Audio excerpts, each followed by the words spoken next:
VacMaster, Chef Eric Villegas here. Chicken thighs sous vide. So simple, so delicious. You're going to want to have them on hand every day of the week. Using the VacMaster bag filler, I'm just simply slapping in some chicken thighs. I prefer bone in. I prefer skin on. Best flavor, best texture, best juiciness. But you can use any variety of chicken thigh you want. And to that, I like to add, a tablespoon of salt or so for every 4 to 6 chicken thighs. It doesn't really matter, just enough salt to get some flavor going.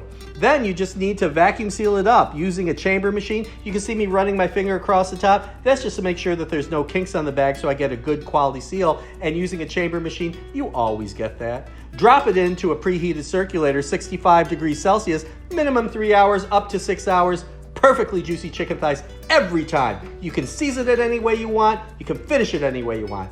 This is the way to cook chicken.